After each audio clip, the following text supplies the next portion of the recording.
ലോകത്തിലെ ഏറ്റവും വലിയ ഒരു സംഗമമാണ് ഹജ്ജ്. ദേശമോ ഭാഷയോ വർണ്ണവിവേചനമോ ഒന്നുമില്ലാതെ എല്ലാവരും തുല്യരായി തോളോട് തോൾ ചേർന്ന് ഒരേ വസ്ത്രത്തിൽ അണിനിരക്കുന്ന മനോഹരമായ ദിനങ്ങൾ. വ്യത്യസ്ത രാജ്യങ്ങളിൽ നിന്ന് 20 ലക്ഷത്തോളം പേരാണ് എല്ലാ വർഷവും ഹജ്ജ് കർമ്മത്തിനായി മക്കയിലെത്തിച്ചേരുന്നത്.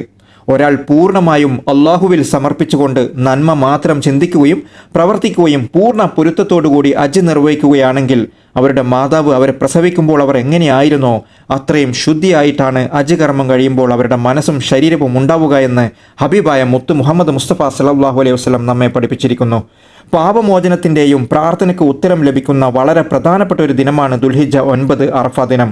അൽ ഹജ്ജ് അറഫ, അറഫയില്ലെങ്കിൽ ഹജ്ജില്ല എന്നാണ്. അതായത് ഉംറയും ഹജ്ജും തമ്മിലുള്ള പ്രധാന വേർതിരിവ് അറഫയാണ്.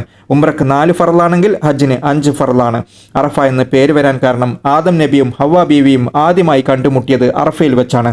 അറഫ എന്നതിൻ്റെ അർത്ഥം അറിഞ്ഞു എന്നാണ്.